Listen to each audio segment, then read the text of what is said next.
So what is the important aspect?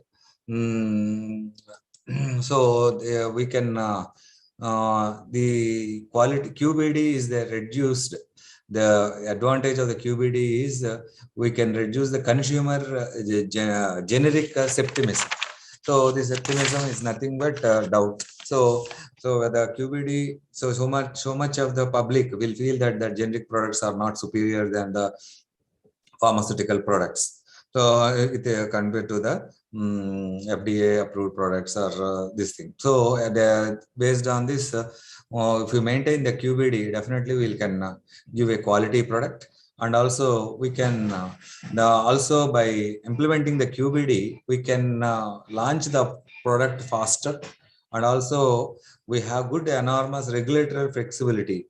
So the major stakeholders involved to the QBD concept is the regulatory agency is one of the important factor, where the regulatory agency will monitor and go through it, and they will give the suggestions and go through the pharmacy industry, and and once it reaches from pharma industry to the patient, then the patient can get the quality product. So this is a very important concept, which the patient will be benefited by the quality by design.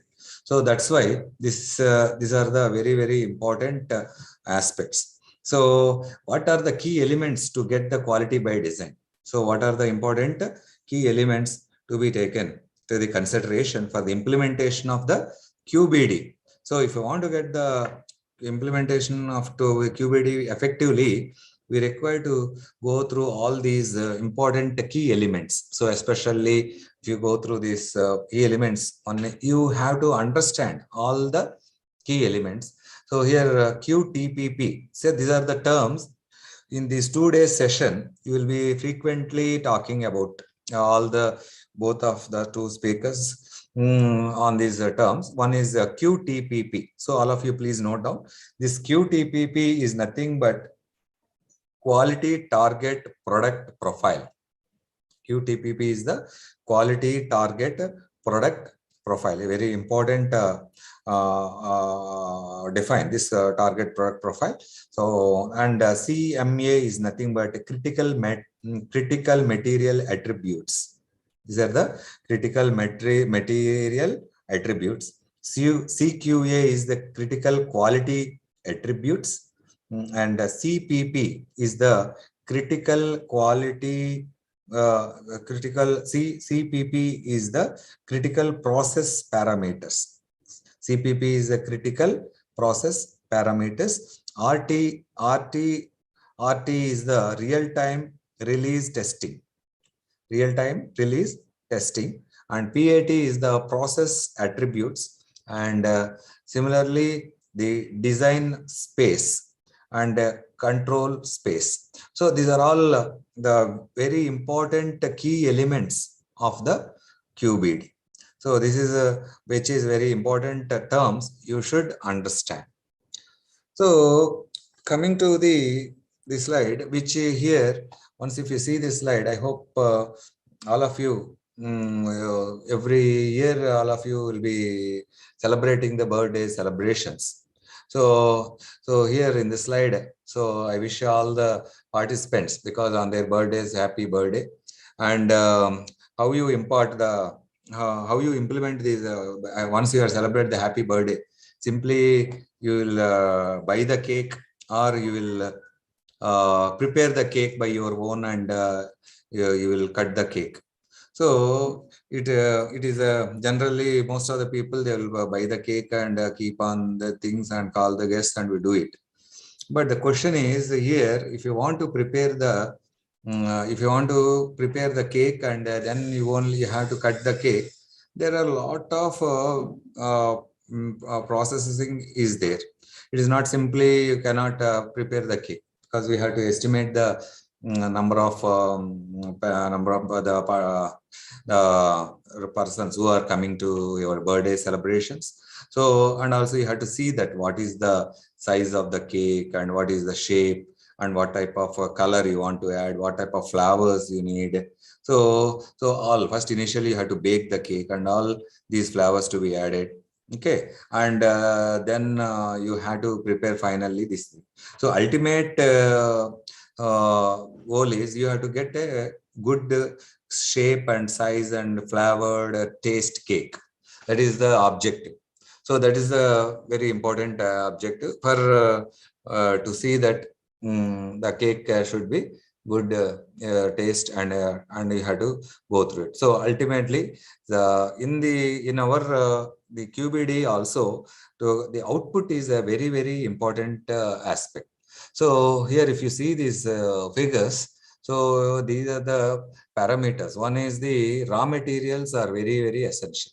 So if you procure the raw materials for the preparation of the cake properly, and you're mixing properly and maintaining good temperature and baking all the factors you are maintaining, then only you'll be getting a very good aesthetic cake.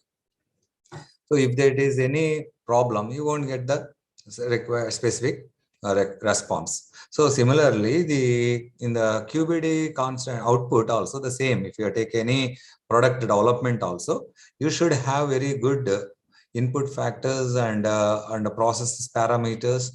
Then only you'll be getting the good output response. So that's why raw materials will be acts as a input factors, and the process parameters is very essential to get the good output response. So you all the all these are very key factors. So once if you go for the approach for the implementation of the QBD, we had to look after the various aspects, like how you will define the quality target product profile. Is called as the last slide I had discussed about QTPP. This is nothing but the quality target product profile. If you want to prepare, if I had to go through a preparation of a tablet, so what that the quality target product profile is a very important. Based on that, we can get the critical quality attributes, because we have to identify these parameters are.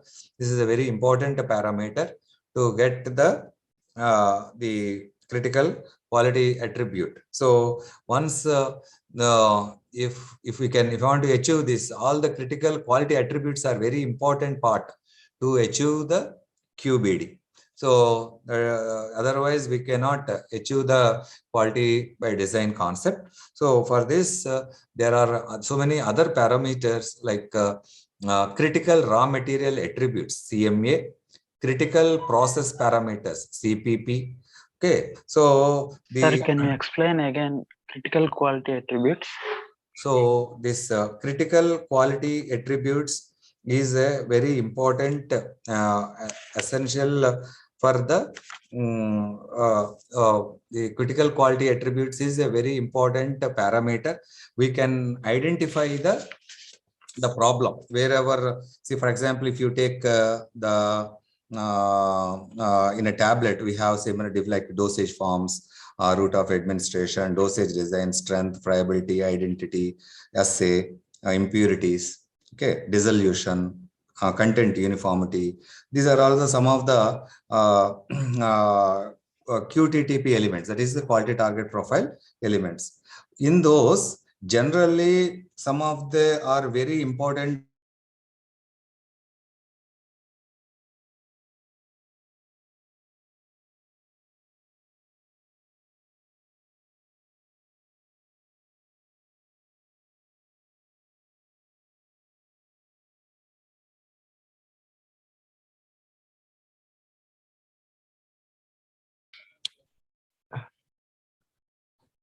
Excuse me, sir. I think you are on unmute. I mean, you are on mute, sir. Voice is not coming. Now, is it audible? Is it audible? Okay, sir. Okay, so these the critical quality attributes for the tablet. You can have some of the important elements like assay, impurities, dissolution, the content uniformity. These are all comes under the critical quality attributes. So, and based on this, if you want to prepare the tablets, these are all the materials we required, like raw material attributes, critical process parameters. All these are the important like critical quality attributes which perform the risk assessment. So based on this, we can design the space generation. So how we can create the space to get a quality product. So similarly, once this space generation is design space is generated, we can implement a control strategy and we can develop the product based on this life cycle management, that is called as Q10. We can, if any problem is there, wherever the problem, it can be identified and that can be rectified by changing the process parameters. So these are all the approaches for implementation of the QPP. So coming to this slide, the QTPP, this is the quality target product profile, is the summary of the quality of characteristic of the drug product that will be achieved to ensure the desired quality, taking into account both safety and efficacy of the drug product. So we can see that the safety and efficacy of the product can be achieved through the QTPP. Once if you design the development of the product, for example, if I want to develop the product, so it should have good, we have to select the good administrated route, whether it is suitable for that route and shows the good bioavailability and bioequivalence, and whether the dosage form, what is the strength of the dosage form, what is the pharmacokinetic characteristics, okay, and what type of product quality is required. All this is all the one of the important parameters which we should check it. So once if this QTTP is the identified, this is a product, then we have to achieve the product CQA. This is nothing but the critical quality attributes. To achieve that, we need to see that all the physical, chemical, biological, and microbiological characteristics of the material with including finished drug product should be in appropriate limit range or distribution to ensure the desired product quality.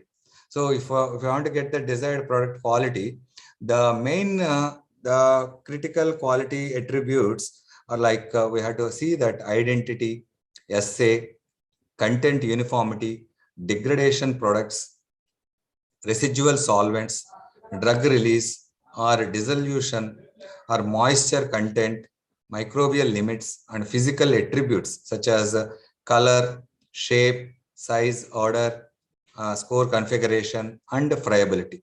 So these are all comes under. So in the last time the question is asked, that is the CQA is a very important phenomena to get the identity of this the product. Without this, we may not achieve the quality. So these are all very important, and this important to understand how this the critical quality attributes can potentially affect the patient therapeutic response is, for example, if you take the drug release in immediate release tablet and in analgesics, we have to see that the guides the selection of the CQS and their specifications, whether that is achieved or not. We can take one model, one case study by taking the one of the solid oral tablets. So based on this, here I have narrated one of the case study. So you see that this is the elements of this thing. So this is QTPP elements, and this is a CQA. So the dosage form.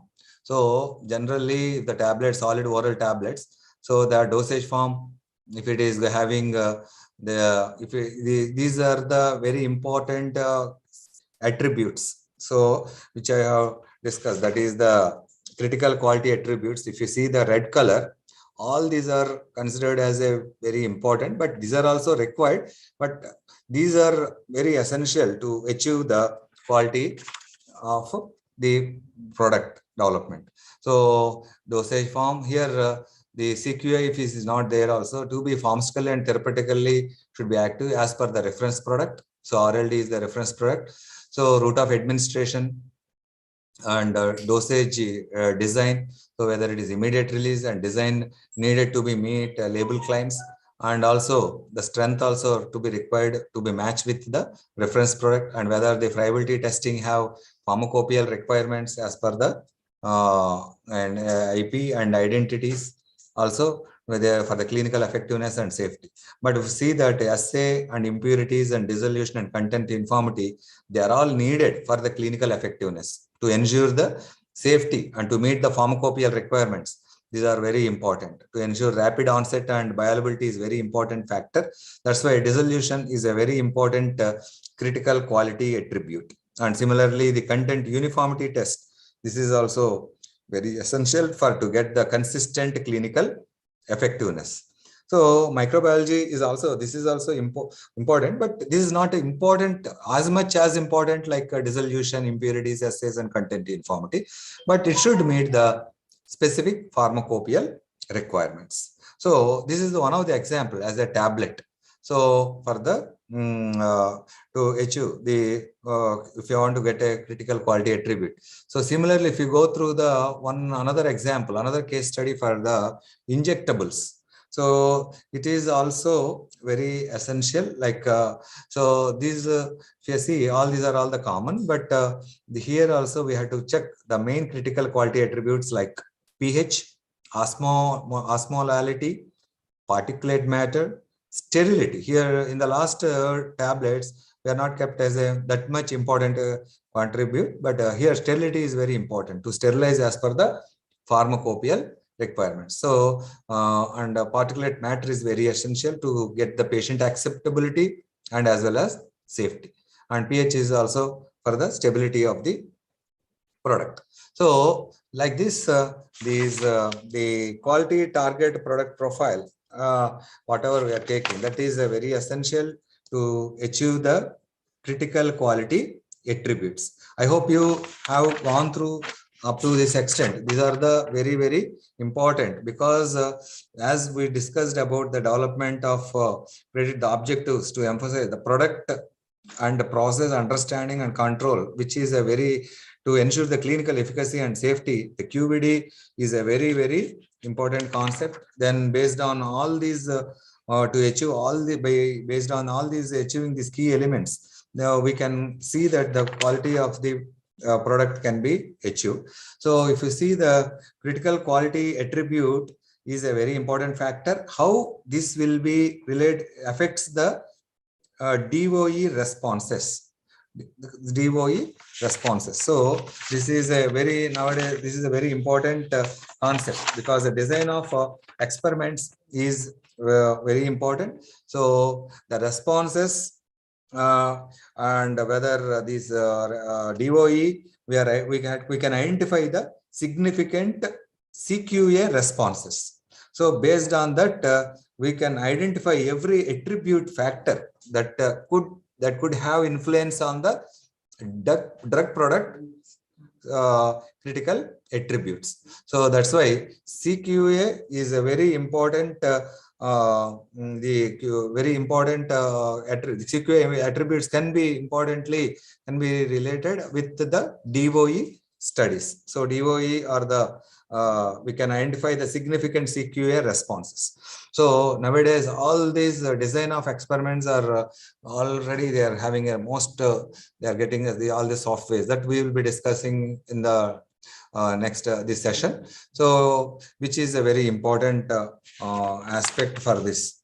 So for this we have to see that all these attributes. What is the CMA, that is called as critical material attributes, and similarly the CPP, this is called as critical quality attributes. So these are all required to prepare for a oral solid dosage form, as the discussed, because in the pre-formulation studies, all the industries, they will be initially they'll go through all these material attribute testing. So because particle size plays as an important role, because here I think in the viewers so many students are there with a science background, So I hope you know all the importance of the particle size and crystalline form and amorphous. All these are all the preformulation methods. So based on the drug substance and characterization, based on this material, we have to see that what type of ingredients are there and how these polymers and excipients type and amount will influence the ingredients. These are all very important material attributes, which is essentially required for the preparation of the solid dosage form. These are, once if the materials are procured, the processing is a that is important one. Like generally there are different types of techniques like direct compression, wet granulation and all. So if we are going for performing wet granulation, these process parameters like binder, addition rate, time, kneading time, what is the time to be kept, or how much concentration of binder to be added, and what is the impeller speed and chopper speed to be maintained. So all these process parameters influence the quality of the product. So, and also order of additions, what time of mixing times and impellers and all the mixing parameters, as well as milling parameters like a fader rate, milling speed and the time, and also pre-compression and compression force. That is also very, very important for the RPM speed and force fader type compression. So these are all the parameters, that is the critical quality process parameters and critical material attributes are very essential. And here we have taken one of the example for immediate release dosage form. These are the some of the examples. Anyhow, we'll provide the material. So here the material attributes and process parameters. If you take this, if I have taken one example of the drug, which it contains form like solubility, particle size and density, cohesiveness, moisture content, hygroscopicity, chemical stability. All these parameters are to be taken into the consideration. Similarly, if you take a polymers like lactose, what is its source, what type of it is having, what is the morphology structure, how the density, what is moisture content, compressibility, lot to lot variability, microcrystalline cellulose. So this is also very what type of source, and talc and magnesium stearate. All these are the material attributes which is to be taken. But in those all material attributes, we have to go through the critical material attributes. So what are among all these things? If you take a drug, these are the very important material attributes: the PSD and polymorphic forms, whether it will be available, what is the particle size distribution of the drug, and how its polymorphic nature. And if you see the polymers like lactose and MCC, what is its amount and ratio, and what type of, how much amount you are adding, and all these are which type of grades are adding, how it can influence the specifications. These are all critical material attributes. Similarly, we take the process parameters also, all the pre-roller compaction blendings, speed, RPM, time and intensity, roller compactions, and similarly final blendings and lubrication, compression, all the speed, pressures. These are all the critical process parameters. Among this, the major critical process parameters like compaction, blending and lubrication, number of revolutions, roller compaction like roller pressure, roller gaps, mill screen, particle size, and final blending like lubrication. All these of compressional force, that is also plays an important role. So these critical material attributes and critical process parameters, we have to assess the risk assessment before the going for the DOE studies. So once these both has to see that to achieve the drug product, that is called as the critical quality attribute as part of the QTPP. So once this critical quality attributes can be achieved by means of the physicochemical factors, safety and efficacy. So here, this is all the important parameters for these two drugs. This is for critical material attributes and critical process parameters. These are the once the characterization of drug substance. So whatever I discussed in the slide, all I have mentioned, like particle size is very essential, crystalline, and ingredients like polymers, excipients, and type of amount, and mixing order of addition, mixing times, wet granulations, how all these factors, and in the drying aspect, like product temperature, wet temperature, airflow, and milling time, like fader rate, milling speed and time, and compression, like pre-compression, compression force, force fader type, RPM speed. So these are all the parameters. So material attributes parameters and process parameters to get the quality risk assessment. So to get this evaluation, we so very important aspect to which to see that the product development should perform to evaluate the impact that each attribute should have to see that and to achieve the to get the best product. So once if you are not getting if you are not identifying for example if the critical quality attribute, if it is not there, whether if you are not able to identify it, what is the identification, how often, what is the probability it will go wrong, what are the consequences, severity, so what type of risk assessments we may be seen, and what type of risk mitigation is there. So all these quality risk assessment evaluation should be taken before the product the development, and we have to take that quality risk management should be taken into the consideration. And to assess this quality risk management, there are certain tools are there, that is the risk assessment tools, which are listed in the ICH-Q9 guidelines. So based on this, generally these are all the 5 important risk assessment tools. One is called as a comparison matrix, second one risk estimation matrix, and third one is the failure mode and effect analysis, and fourth one is the hazard operability analysis, and fifth one is hazard analysis critical control points.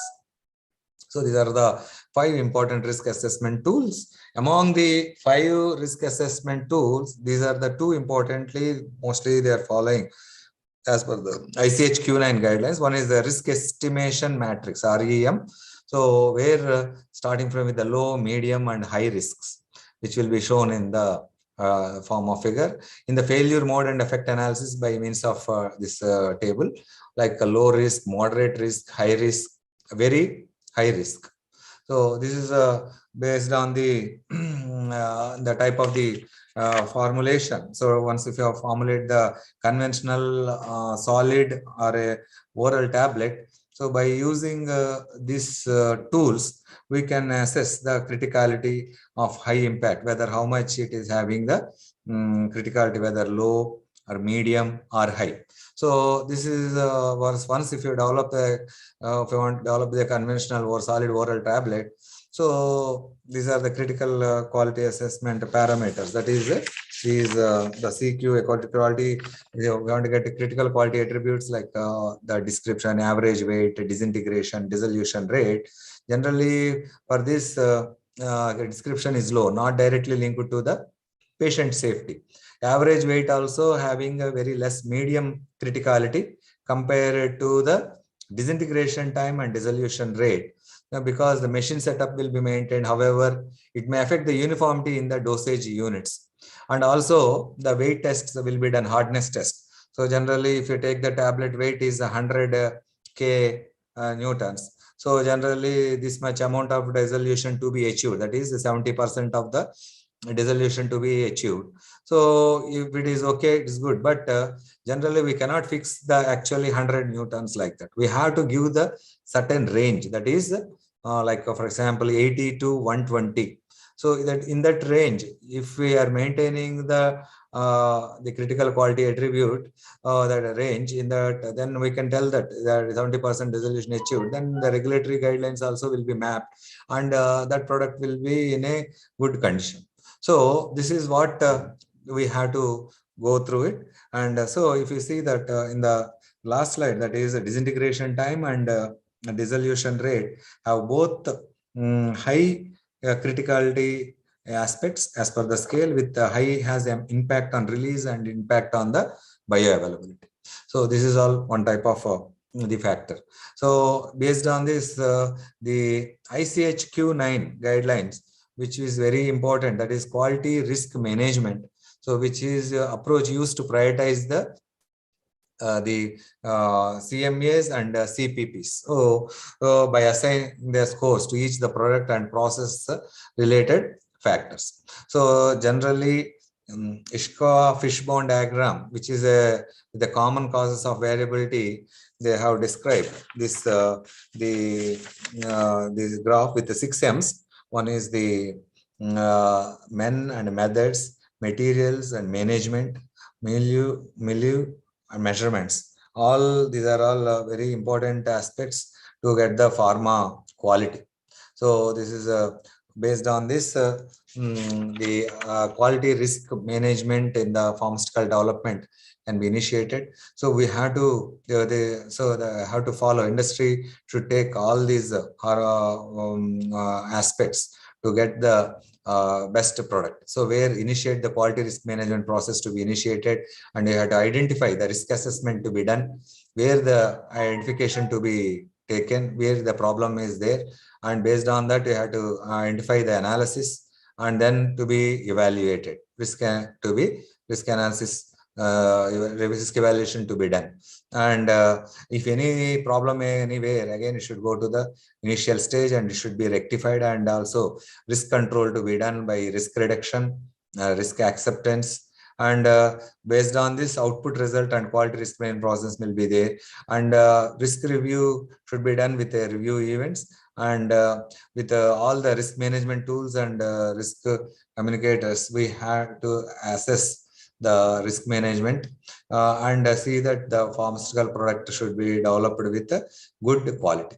So this is all the importance of these attributes. So as of now we have discussed about the QB star defining these are the important strategies. One is the quality target product profile and critical quality attribute, and similarly critical raw material attributes and critical process parameters.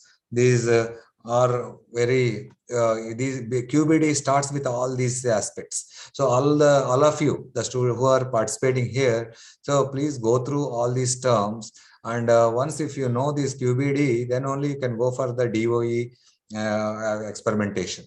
So I hope as of now, because now I'm giving my session is mostly based on the importance of the QBD, how we can make what are the important key elements for the QBD to get a good patient compliance in the based on because they have in the regulatory agencies are working out how to get a very good product, and pharma industries are striving to see that all the CMS is to be maintained properly, such that the ultimate benefit goes to the patient. We can product can be launched fastly. So with a good enormous regulator flexibility only we can achieve the good QBAD. So so this QBD starts with the all these aspects. So once if it is achieved, we had to go through the statistical optimization of critical parameters. So with this simply we cannot tell that it is the quality by design by just by changing all these parameters. How we can get the tell that this is having a good quality and also very good product. So especially if you have to get the important optimization and critical parameters like design of experiments. So is one of the important aspect which we can ensure that all the relationship between multiple input variable factors and key output variables. So if you see the slide like design of experiment and one factor at a time approach. These are the two aspects for generating the design space and assigning the control strategy as well as life cycle management. So based on that only we can design the experiments, and we can see that the effectiveness can be achieved. So generally in the both DOE and OFAT, the best nowadays suggested is the DOE, And OFAT is also important. Previously it is have a good importance in the field, but this have some limitations compared to the DOE. So where if you see the graphs like temperature and yield, if you see the graphs, it shows the certain percentage of yield will be achieved at certain temperature. And also the time is also another important factor. At a particular certain time, the optimal yield will be seen, like it is 87.5%, or at certain temperature of 90 degrees centigrade, you get the maximum yield of 80 degrees centigrade. So like this, but actually the yield will not be in this space. This is that actually the optimal yield is actually in this particular field, that is 90%, 92.5. So this the value of one factor measures the response repeated with another factor. Here in this, the main problem with this OFAT approach is one factor at a time. It is inefficient and unstructured compared to the DOEs, and also it is unlikely to find the optimum set of conditions across the two more factors, and also simultaneous change of multiple factors will not be performed in these OFAT factors. Trials through potential experimental region were not conducted. So this is the major limitations with OFT. And if not yield, the optimal yield is actually 92.5, but our space is in this range, like 87.5. So the even simultaneous changes, multiple the trials through potential experimental regions are not conducted. So similarly, if you see in the DOE, the potential experimental regions can be identified. So if you see the graph, both these regions. So this is the potential experimental region, temperatures versus time. See here, the total area is covered in this region in the DOE. So temperature versus time. So that's why this DOE is a very design of experiments is a systematic, efficient method that enables to study the relationship between the multiple input variable factors and the key output variable responses. So this is a very important things which can be achieved through only design of experiments. So all of you, please go through this. What the importance of these design experiments is everywhere nowadays. The industry they are implementing these to get the better design space. Once if we get the better design space, we can get the optimized control space. So because we have first we need a knowledge space, and then we have to see that what is the design space, and then based on that we can fix the control space. So you see that the previous slide. So coming to the previous previous slide. So this DOE. So the design space is the multi-dimensional combination and interaction of input variables, that is material attributes and process parameters that have been demonstrated to provide assurance of quality. Because in the last examples we have seen the different material attributes and process parameters. Based on that we have created the design space. So for example, I told already the hardness should be 100 newtons. It may be in the 80 to 100 space, like for example 6 kg hardness, whatever it is. If you're fixing certain thing like friability test, what is the range? It should be there. Based on the friability, what's how the range, how the dissolution is going to be affected. So based on that, the design space will be noted down. Accordingly, we can fix the control space. So working within the design space is not considered as a change, but we have to see that the design space is considered to be change. Normally initiate the regulatory post-approval changes. So we have to check it and we have to authenticate, and based on the regulatory specifications, whether it met the requirements. Those things, once if it is identified and doing, then only it can be understood. So that's why the design space is a very important aspect. So we can control the space. So the control space, we can subset the of the design space, and we can ensure the product required quality of product consistently, and we can control the input material attributes. So and process parameters, and also we can process our real-time release testing lead to the end product testing. All this can also be done. So once if you see the previous slide, you can go through the concentrations of in the granulation. These are the parameters, so material attributes and process parameters. So the range will be given, like for example, if you take the starch, this is 2.5 to 5. The design space is 2.5 to 5, and sodium starch glycolate is given around 4 to 10. So, and similarly water 30 to 55, and binder addition time 5 to 10. So we have given this time. We cannot fix like the starch is only 2.5 or SSG is 4%. Like that, because this is the design space for the granulation of a tablet, and based on that, if the particular like it is fixed at a 3.5 or 4, then you can tell this is the good maximum design good space to achieve the better quality design product. So this is all the process parameters, and we have to set the design space, and then only we can assure the quality can be produced consistently. If you want to achieve a quality, we have to see that the design space to be set properly, and based on that input material attributes and process parameters to be controlled, and then we can get the real-time release testing with the end product testing, that is with the reference product. So in the design, all these are the important parameters which we have to keep in our mind. That is, these are very essential: knowledge space, design, and control space. So with this, the total, the part of the experiment. So as the quality by design. So which is I hope you have understood about what is QBD, why the QBD is very essential. By planning, the QBD will not be achieved only by chance, but it will be achieved only through the planning, and also by quality management, to see that giving good quality planning and quality control and improvement, and as well as by to reach the major stakeholders, especially the patient.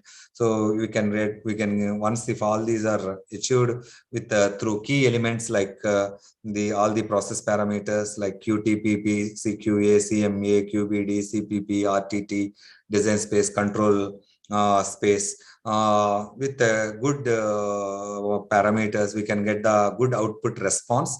Based on that, we have to see that all the critical quality attributes should be taken very clearly to be met, and once these critical quality attributes are reached, then only that or tablet or a dosage form will see that can reach the QBD specifications, and based on that, we have to go through using with all these parameters, process parameters.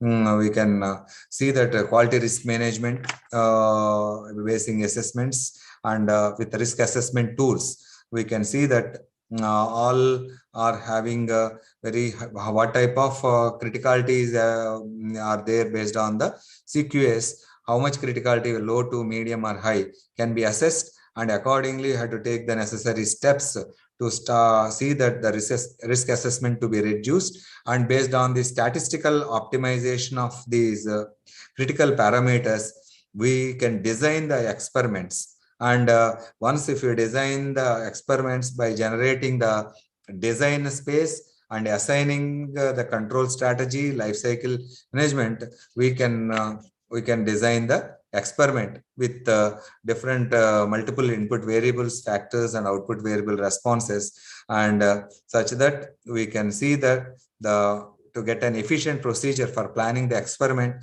so that the data obtained can be analyzed to yield the valid and objective conclusions. Based on the DOE have a lot of applications in the industry. So I hope with this lecture, you have got some of the important parameter idea about all these important parameters, and this will be clearly explained by our colleague Dr. Pallavi about what is the design of experiments and how you have to design and what type of approaches you should take to get the best quality product.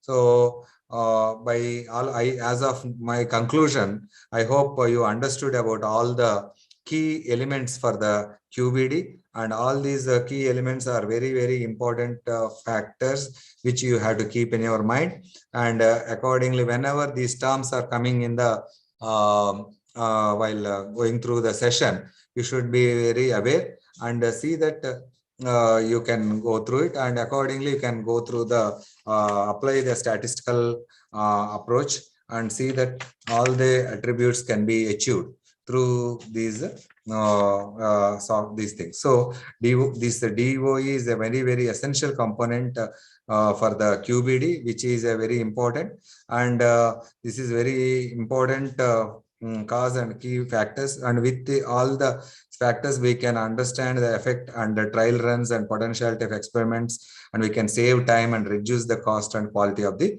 product. So with this, I would like to end the session, and if you have any doubts related to the QBD, you please go through the chat box and give the questions, and definitely we'll answer it, and also you can mail to us. And from now onwards, my colleague Dr. Pallavi will continue these sessions, and with you have any specific information required or any doubts, we'll go through and let we know. So as of now, I would like to conclude this session, and I will hand over the session to the Dr. Pallavi. Thank you. Thank you very much. Thank you, sir. I hope Dr. P. Srinivas Babu, our beloved principal, have given a very valuable insights about quality by design. So by this time, you might be aware of various key elements in the QBD, namely QTPP, CQA, CMA, CPA, RTTT, PAT, so all those terminologies, design space, control space, everything, right? So now we will quickly move on to the next part of this workshop content, that is design of experiments.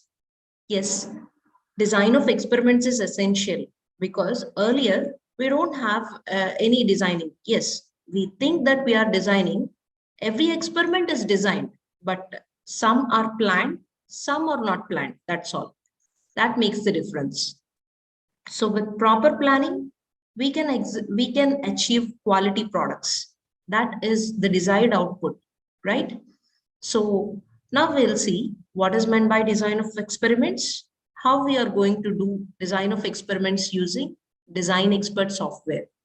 In today's session, we will just have an overview of different elements involved in design of experiments. That means when you open the software, there will be certain terminology which you must be aware of before jumping into the design expert software.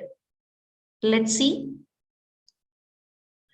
Let me introduce design of experiments first. Yes, we must thank the statistician, the British statistician, Mr. Sir Ronald Fisher, because he is the person who have discovered the component called QBD. All thanks to him. Then, yes, there is a very familiar statement that all experiments are designed experiments, but only difference is whether well designed or poorly designed. So that is why we are using certain softwares for designing an experiment, so that our experiments also becomes a well-designed experiments. We'll see the objectives of designing an experiment. Why should we design an experiment? Because as we have seen earlier, in one factor at a time analysis, you observe that there are two factors in the given example. That is, we have seen an experiment where microcapsules were prepared. There were two factors that are influencing the microcapsule preparation. let me go back. That is yield. The yield is our desired response. Microcapsule yield is our desired response. There were two factors which are influencing the yield of microcapsules, that is time and temperature. So if you observe this one, in one factor analysis, what we did is we are altering the temperature by 10 degrees centigrade every time, and we are performing the experiment. We observed at what temperature did we get the maximum yield. So it is revealed that at 90 degrees centigrade, we got a yield of 80%. So we fixed that 90 is our desired temperature. Then we are doing now experiments by varying time. That means stirring time. So after varying different time intervals, we observed that at 12 minutes, we got a highest yield of around 87%. So if you observe in this experiment, we didn't alter both time and temperature at a time. And we have performed by some chance. That means we took some variables like 40, 50, 60, 70, etc. We varied. We took some time intervals like 5, 10, 15, 20, etc. And we have varied and observed where the yield is better. But if you observe this red dot, if you have taken this condition, that means a combination of time and temperature where if you have taken this parameter, this point on the graph, you would have achieved 92% yield, okay, which is a very good yield compared to the earlier experiments, but we didn't even analyze this area, right? So that is the problem. That means we are not moving through a potential experimental region in one factor analysis, but in design of experiments, we do that. What we do is we have a very good design where we usually focus on that potential experimental region. We go out with all the trials where multiple factors are involved. We take combination of the factors, we use 2 or 3 factors, we combine them, we observe their effect on the response. And yes, it is very, very reliable result that we get. We are saving time, we are reducing cost.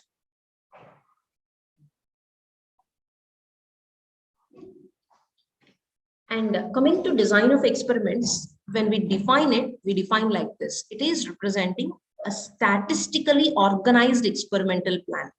Look, it is statistically organized. Statistics are a part of designing.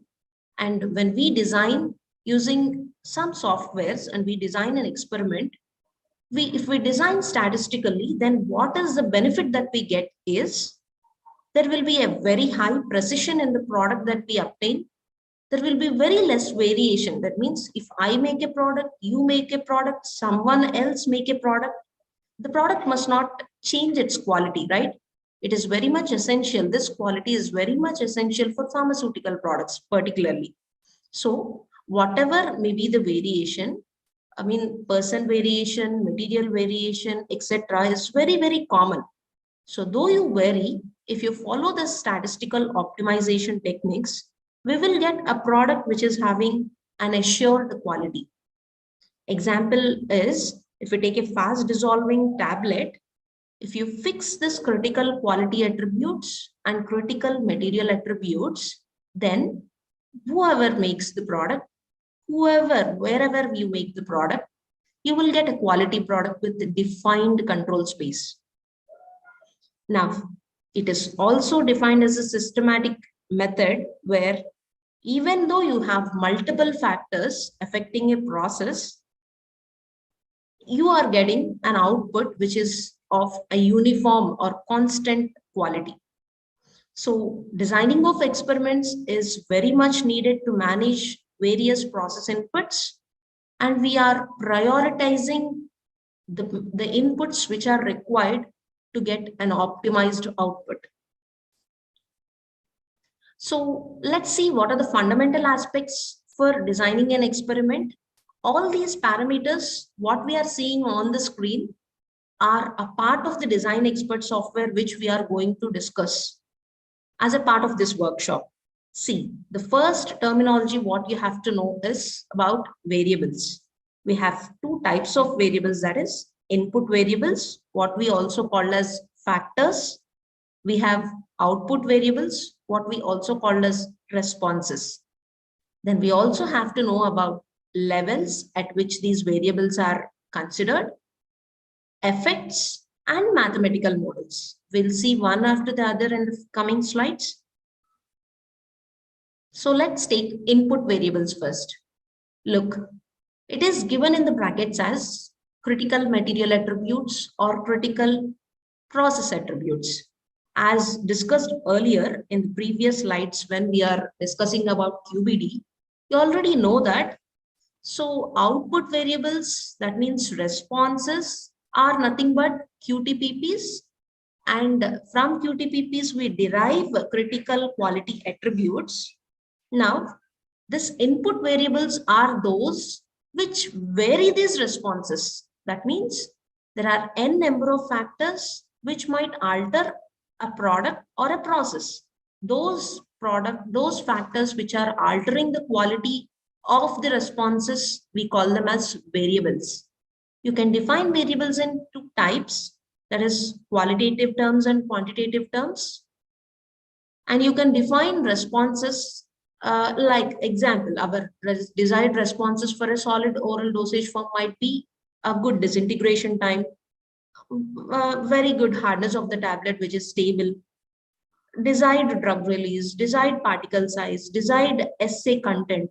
Such parameters, we will take it as responses. And if you observe the variables, input variables, now we will take on this terminology called factor.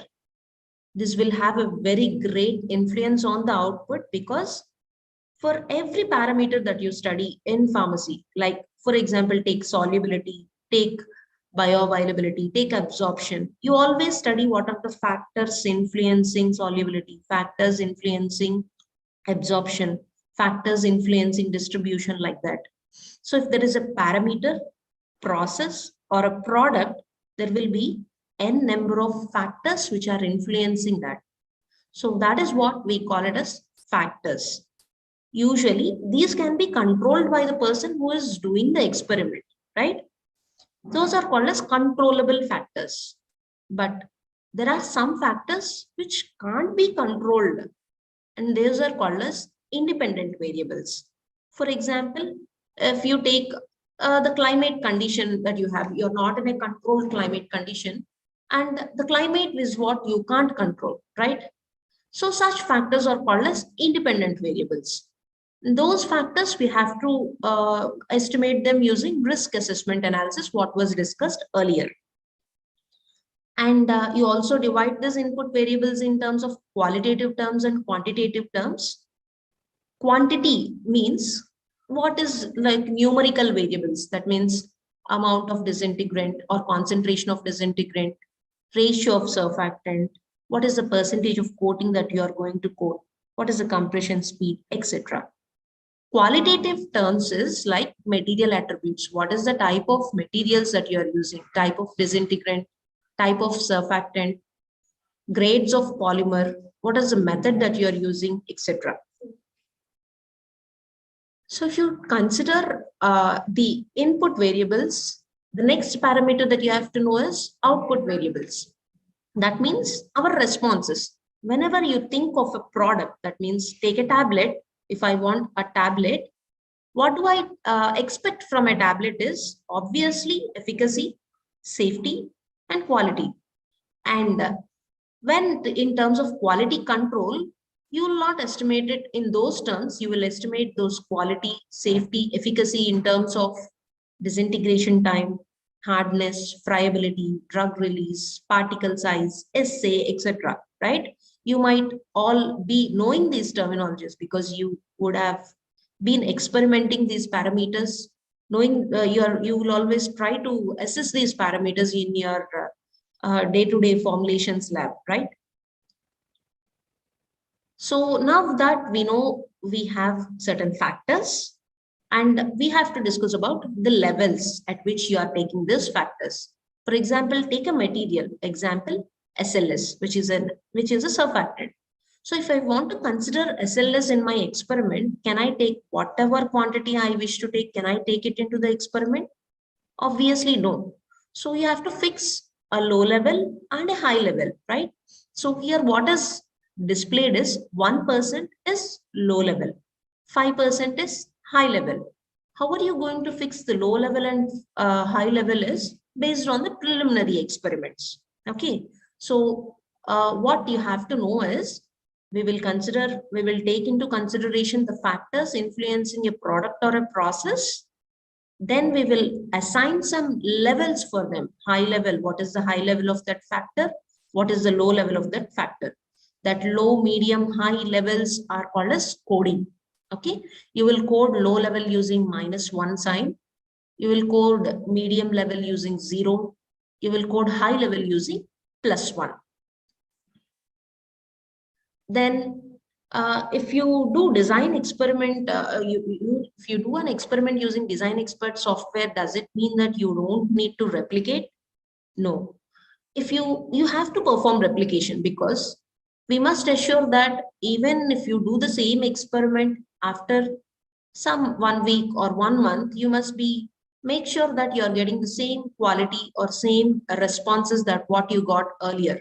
So repeating entire trial after certain duration will ensure that this process, what we are employing through design expert designing process, is having repeatability.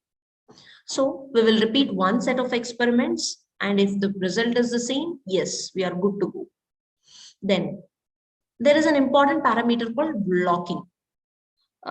So you have 32 experiments to do when the design expert software will give number of runs that you have to perform, and you got some 32 experiments where you can't perform 32 experiments one day, right? Then you will divide the experiments into blocks. Some experiments I'll do today, some experiments I'll do tomorrow or whenever possible. So that division based on your convenience, or one set of experiments done by one person, other set of experiments done by another person. You will divide them into groups, okay?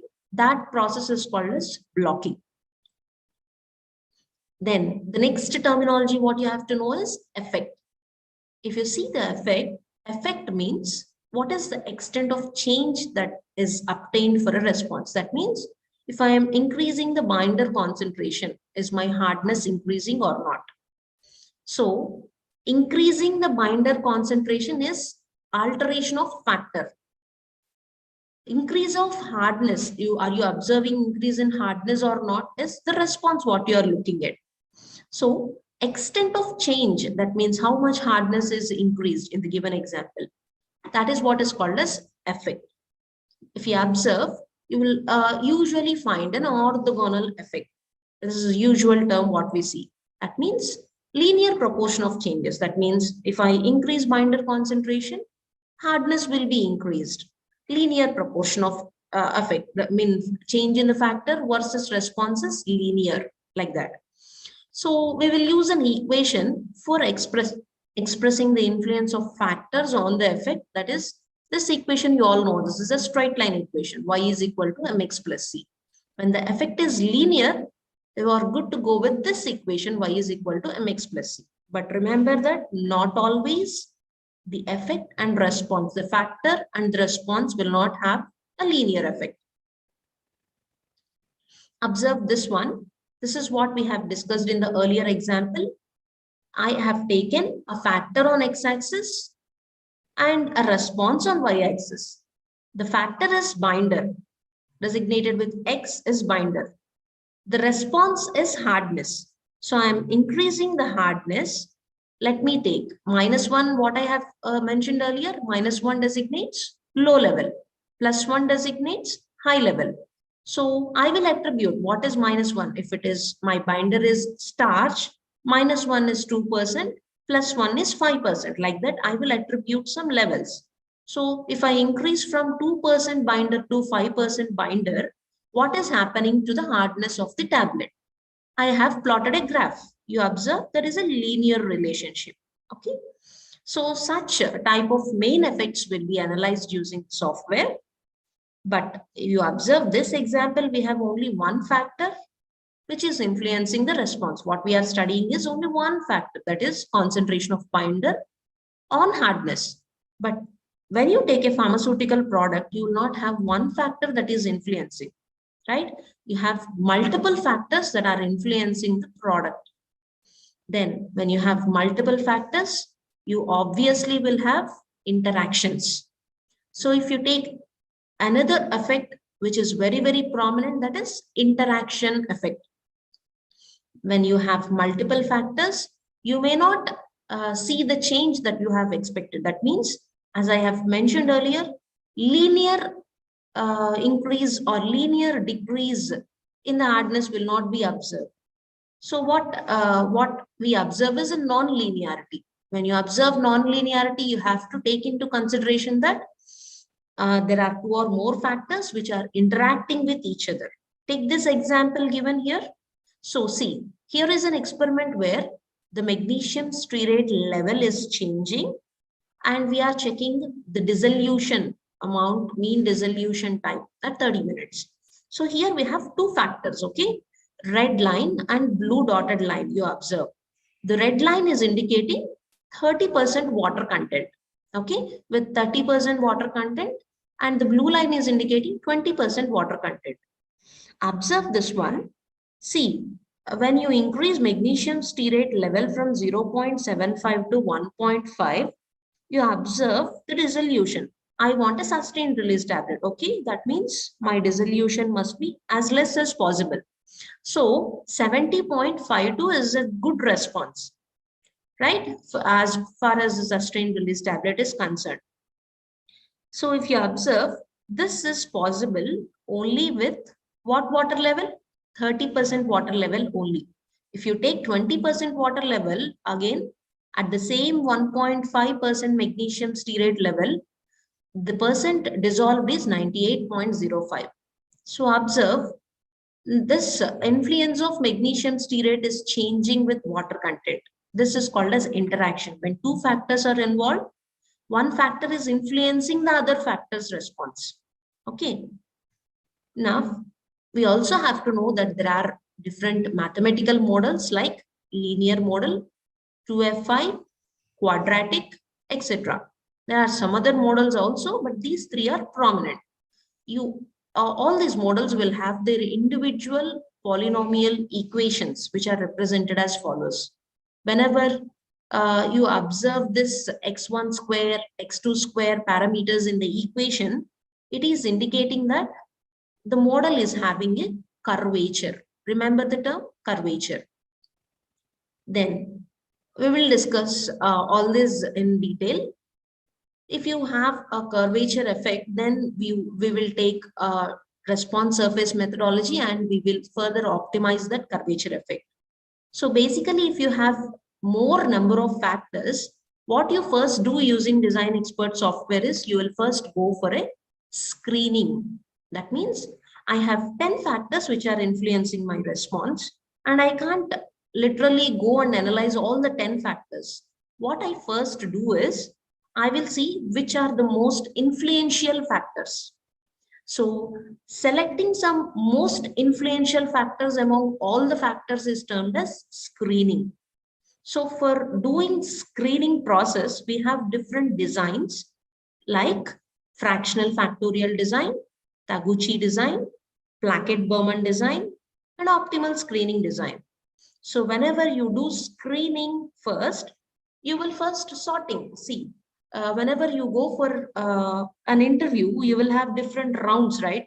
A written test, then an interview, a face-to-face interview, HR round, face-to-face interview, like that. So what people are doing in that, in order to give a job, they are screening people, right? The same way, we have n number of factors and you can't analyze all the factors. So we are identifying what are the most potential factors that have influence on response. For that, we do screening. Okay, low resolution factors, that means less influential factors, are screened out. High impact factors are taken into consideration for further optimization. Okay, this screening process will help us quantify the CMA and CPP. CMA means critical material attributes. CPP means critical process parameters. So we must fix a range, right? These are very, very important material attributes. These are very, very important process parameters. So that you do using screening designs. We have a very good graphs called half normal plots and Pareto charts, which are useful for identifying the most influencing factors among n number of factors that are influencing a response. And when you are ready to you have identified the most influential factors, what you do? So you have 10 factors, you screened out into 4 factors. Among the 4 factors, how are these 4 factors influencing? What is the lower range? What is the upper range? How they are altering when you alter the quantities? What is the interaction effect? What is the best possible combination of all those factors is what you do in optimization. So for optimization, we have different designs like full factorial design, central composite design, designated as CCD, box Benhen design, designated as BBD, optimal design, and mixture designs. So all these designs will help us know what are the CQAs, very influential factors, how they are altering the responses. So if you consider the screening designs first one what we are dealing with is factorial design, very, very familiar design introduced by Fisher. So whenever we have a linear response for the factors considered, factors have linear response with the response. What you do? You will study using this type of designs, factorial designs. So what in factorial design, what we will do is, we will study the effect of each factor at each level. And we also study the interaction of multiple factors involved. So how many experiments you have to do when you are employing factorial design is given by the factor x power n, where x is representing number of levels, n is representing number of factors. So for example, if you take it is 2 cube factorial design, that means we have 3 factors at 2 levels. The x is representing 2, number is representing levels, n is representing factors. 2 cube factorial design means 2 factors, 3 factors, 2 levels. See this is factorial design's pictorial representation. Remember the OFAT analysis once? You just got a U-shaped, inverted U-shaped curve, right? Your experimental region is an inverted U-shaped curve. But with factorial design, see, you have a potential experimental region. When you observe 2 square factorial design, you have 2 factors at 2 levels. Observe this, the runs will take these combinations. That means the 2 levels are low level and high level, represented as +1 and -1. So you have 2 factors which are taken 2 levels. The combination of runs will be like this. When you take 2 cube factorial design, that means when you have 3 factors studied at 2 levels, you go for 2 cube factorial design. You will get 2 into 2 into 3, that is 8 runs. These 8 runs are represented like this. So if you know factors, if you designate levels, you can literally do these runs on a white paper also. The next one, 3 square factorial design. That means you have 2 factors which are designated at 3 levels, high, medium, and low level. See the representation of the factorial design. We will get a very good polynomial equation where individual factor effects are represented like x1, x2, and x3. Interaction effects are represented as x1, x2, x1, x3, x2, x3. 3-way interactions are designated as x1, x2, and x3. When you have a positive sign, it indicates that there is a positive effect. When you have a negative sign, it indicates negative. That means decreased effect.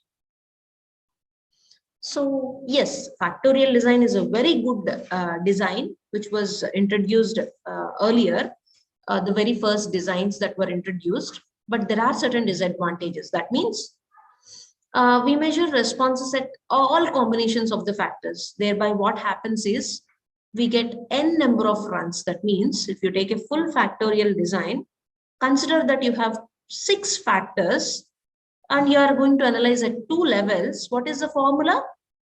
2 power 6. So 2 power 6 means how many runs you will get? It is 64 runs. Imagine that you have 9 factors. Take a case where you have 9 factors. The formula becomes 2 power 9. And how many runs you have to perform? 512 runs. So literally, when the factors are increasing, performing this many runs is not practically feasible. You're wasting time. You're going to waste material, you're going to waste energy. All these are not accessible, not welcoming, right? So then comes another solution for that, that is fractional factorial design. When I say fraction, that means you're cutting it, you're decreasing it. So what we do is we only perform certain runs, we will fractionate the runs, we will reduce the runs, and yet we will get whatever the impact or response or the result what we got in the factorial design. We can draw that conclusions using fractional factorial design also. Observe this one. There is a block diagram here at the right. This is representing factorial design, where you have a red points are representing runs combinations. So when you go for fractional factorial design, you will not perform all these runs. You will perform only 4 runs. Yet you will know what is the influence of factors on responses. So how many runs you have to perform is given by the formula x power y minus 1. Earlier for factorial design, we have a formula called x power n, right? For fractional factorial design, the formula is x power y minus n, where n is the degree of fractionation. So you want to fractionate what you have. If you have 4 to 8 factors, then you can comfortably go for the fractionation so that you can get better screening and optimization. This is the design expert window, where the window itself shows multiple fractionations. See, we have different resolutions of fractionations. That means how are you altering the degree of fractionation? Is it 3rd resolution or 4th resolution or 5th resolution? You can see different color codings also, right? The whites are representing full factorial design. The greens are representing 1st level factorial design. Yellows are representing 2nd level fractionation. And the reds are representing 3rd level fractionations. And red is like stop mark. You can't go beyond that. Means if you go beyond that level of fractionation, and if that means if you're very much curious to have less number of runs and getting more output out of that, no, there is a limit. The red is the limit. If you go beyond that, you will get a response, but you are not going to analyze the influence of factors completely on the responses. So degree of fractionation is very, very important while you are choosing. Yes, this is what is explained in the earlier slide. Whenever you get resolution 3 designs, that means all the main effects are aliased, and you will miss some potential interactions if you go for such less number of runs. Here is a case study where how fractionation works. See, you have 5 factors. You have to study at 2 levels. These are the 5 factors, different ingredients in a formulation. And the 2 levels are given, low level and high level. For each ingredient, we have fixed a low level and high level. So if you want to go for a full factorial design, how many runs you have to go? It is the formula is 2 power 5, that is 32 runs. But with fractional factorial design, that means at a fractionation of 1 level, that means 2 power 5 minus 1, you can just get the impact, that means that the influence of factors on responses using 16 runs only. Another screening design that we have is Plackett-Burman design. When will you go for this type of screening design is when you have further more factors, that means more than 9 factors, 9 or more factors, then you go for Plackett-Burman design. Then how many runs you have in Plackett-Burman design depends on number of factors. That means the formula is k plus 1. K is number of factors. If you have 3 factors, 4 runs. If you have 19 factors, 20 runs, like that. So whenever you employ Plackett-Burman design, what you observe is a very high degree of confounding. And confounding means you are masking certain interaction effects, you are masking them. Hence, we may miss some potential main effects or interactions. So this is a type of screening effect where you identify potential factors that are influencing responses. So summarizing screening designs, when you will go for a screening design, if it is a factorial design, up to 3 factors, you can use factorial design. If it is fractional factorial design, when you have 4 to 8 factors, you will go for a fractional factorial design. If it is Plackett-Burman design, 9 or more factors, you will go for Plackett-Burman design. And what are the drawbacks of the 2-level design is, yes, we miss the curvature effect, which is to be analyzed. Whenever you observe curvature effect, then you have to go for an optimization, that is response surface methodology, so that you can have better prediction. Let's see what is curvature effect. See this graph given at the right side. There are 2 variables, that means time and a response y. So whenever you are increasing time, what happens to the response is linear. You observe like this. But you observe this, there is some other point where you missed it. You missed this point, you didn't analyze the point. Hence, we got a linear result. But actually, if we take a potential experimental region with like factorial design, you will not get a linear effect, you will get a curve like this, indicating that. So not always, that means if you're increasing one factor, your response is not going in an exponential way, either increase or decrease. Somewhere it is not exponential, not as expected.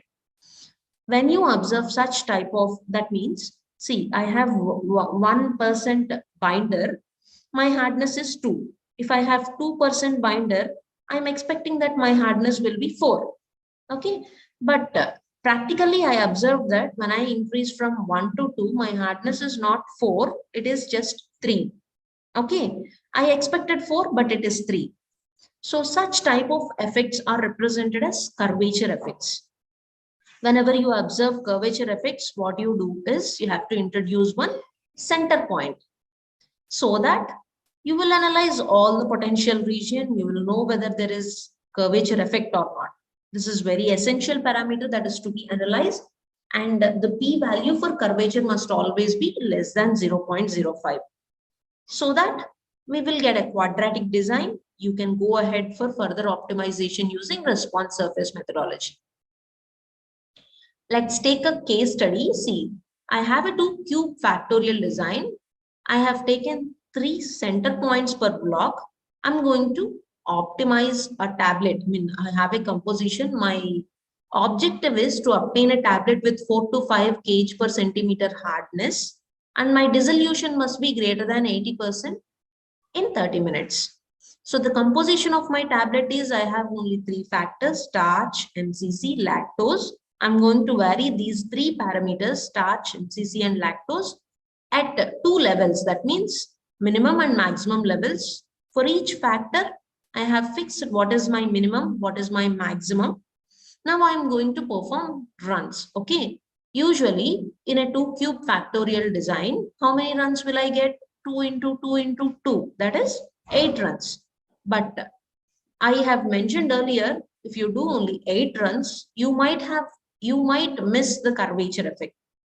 You think that the result is linear, but may not be linear. That's why you always have to include some center points. Center points are mid values of this. Okay.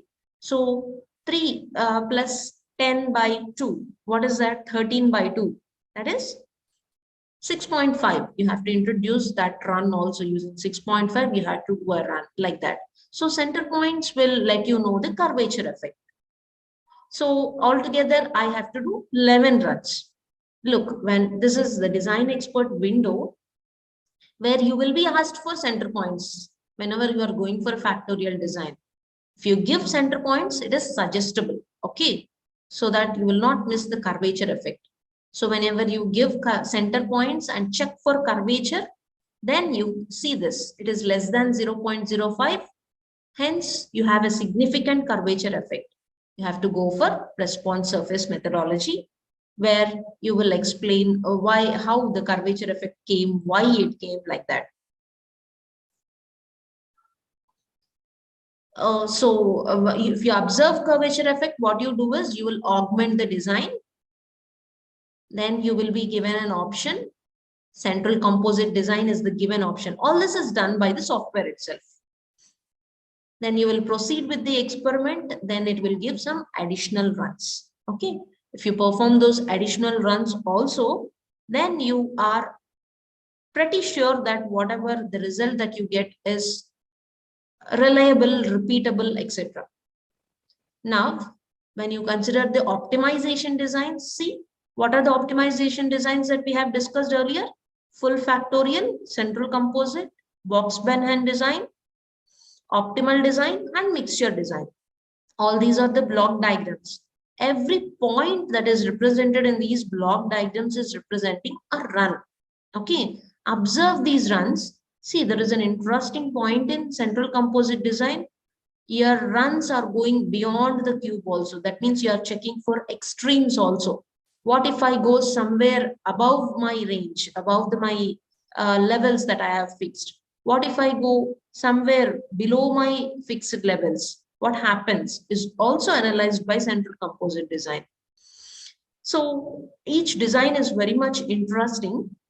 Whenever you take response surface methodology, see, what you do is you will construct a response surface model, which can be done in two ways. Straight away, you can go for a response surface methodology if you have a very less number of factors.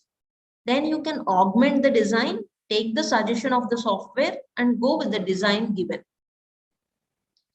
Or you can start with screening, then go for optimization.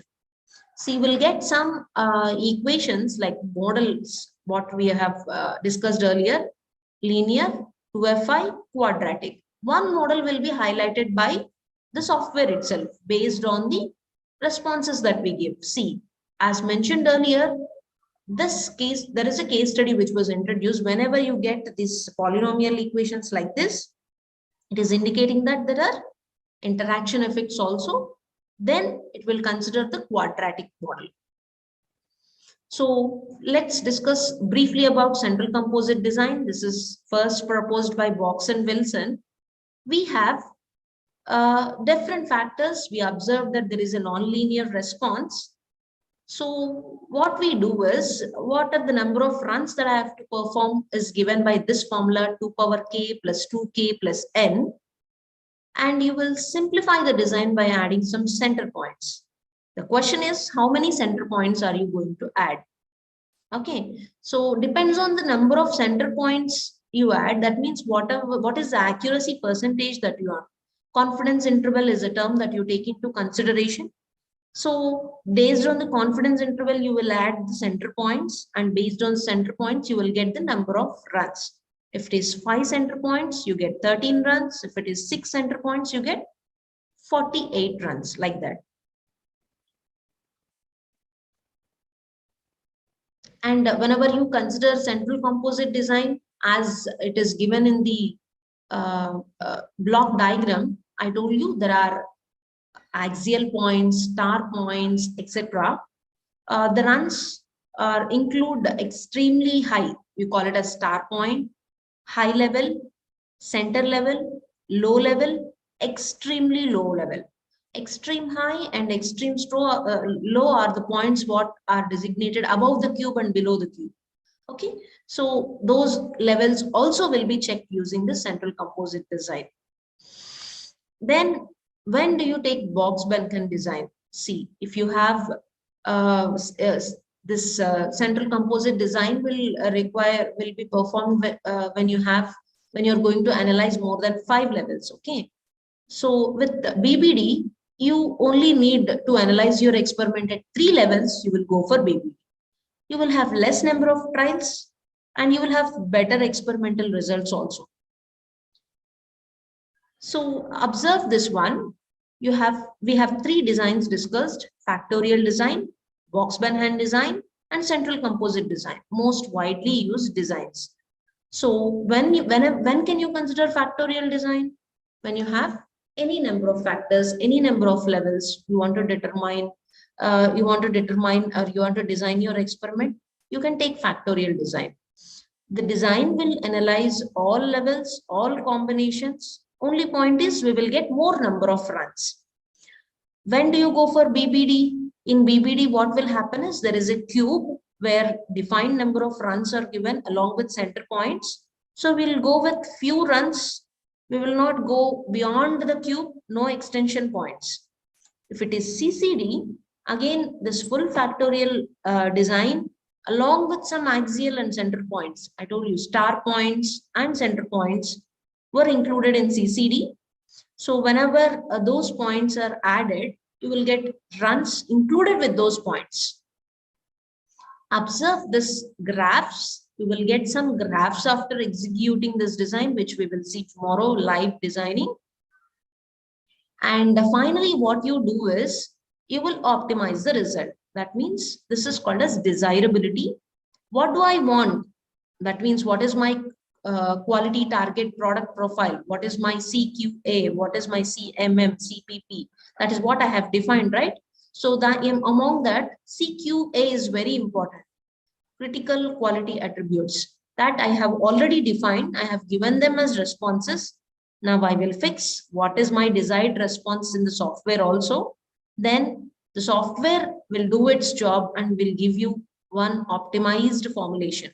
See, it will select one solution. There are n number of solutions, but based on your desired product profile, it will give 1 or 2 or 4 solutions. You can pick one among them and take it as an optimized formulation. So software will predict one result and you have to experiment it in your lab and check the result given by the software and the experimental result are one and the same or not. If you have least error between the 2 values, then your design is very, very strong to predict the effect of factors on responses. That is the checkpoint analysis.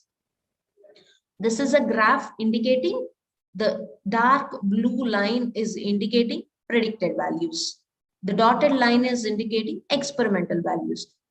So if both go hand in hand, then your design is very strong. It indicates that your design is very strong. So concluding further, what are the applications of design expert software or designing of experiments? Where can you use? I'm talking about only the product development in the earlier examples. So can I use only for product development? No, you can always use this designing of experiments for optimizing variables, whatever may be the field you are, whatever may be the factor. If you have desired response, if you have certain factors influencing those responses, yes, you can use designing of experiments so that you can get better optimization of the process. If you are employing a process, yes, you can go for optimizing the process. If you are doing some experiments, analytical experiments like HPLC method development, etc., you can go for the designing of experiments. Yes, if you are meant to produce a product or a method which is very much robust, definitely you can go for QBD and DOE. If you are doing an experiment with plant materials like extraction processes, etc., if you want to improve its yield, yes, you can go for this DOE. All these fields, I have mentioned only few. Even if you're belonging to any field, you can use this designing of experiments so that you can get a very good result and optimized product or process.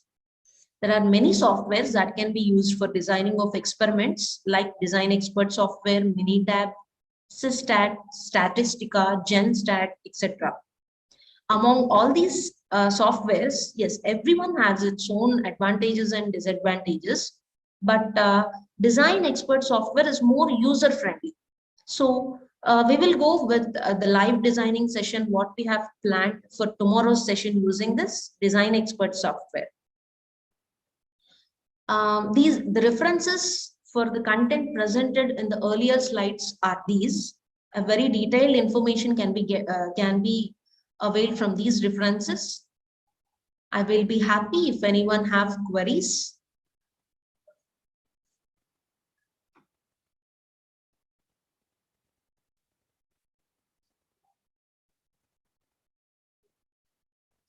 Yes, I'm checking the chat box.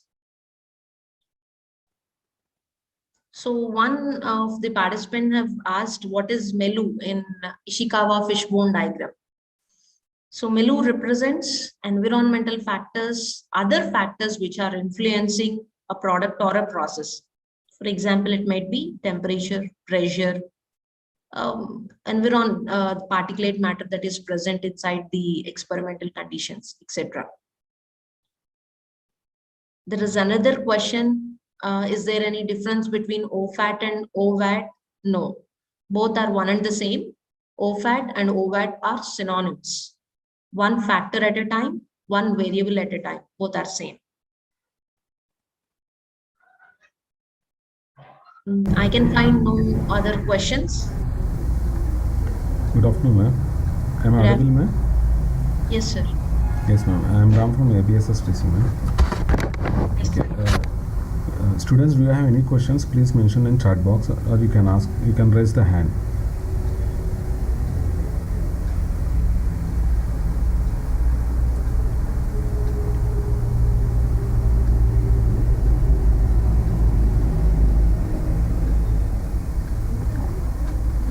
Okay, ma'am. I think they are all. Yeah. They don't have any doubts. I think so. Okay, we'll close the If you session. personally want to ask any questions, here are the mail ID is posted. Please mail to us so that we can answer, get back to you. So I sincerely thank Mr. N. Bangarraju. Hello, ma'am. Excuse me, ma'am. Yes, please. For designing of experiment, any committee is there in the industry? Committee.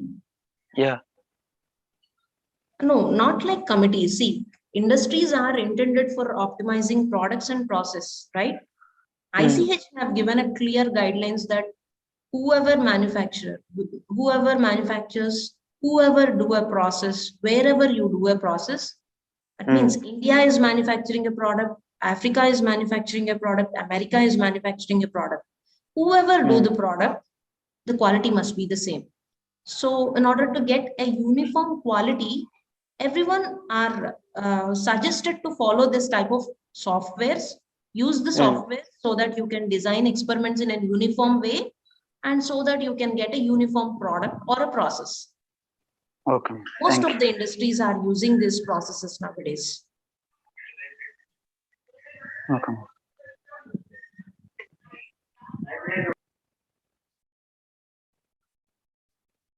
Yes.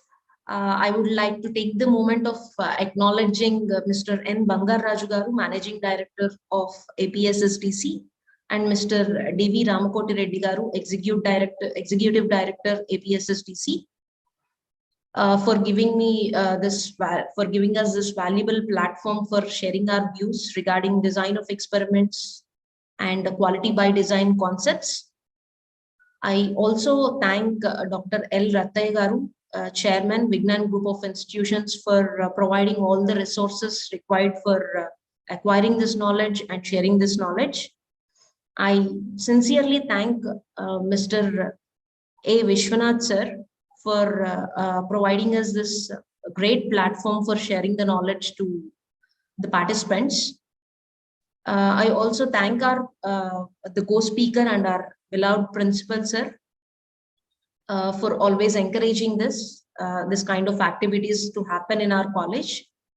My sincere thanks to all the colleagues and students of Vignan Pharmacy College who have been giving the backend support for all these sessions to happen regularly. Thank you. Thank you, ma'am. Thank you very much.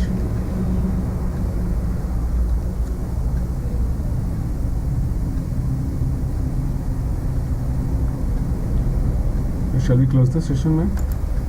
Yes, sir. Right. Thank you, ma'am. Thank you very much. Most welcome, sir. Should I wait for some time, sir? No, ma'am, you can leave, ma'am. No problem. Okay, sir. Thank you. Right. Thank you, ma'am. So one notice, tomorrow we will have live designing of experiments using Design Expert software. I wish every one of you be aware of the session and utilize the session. Thank you.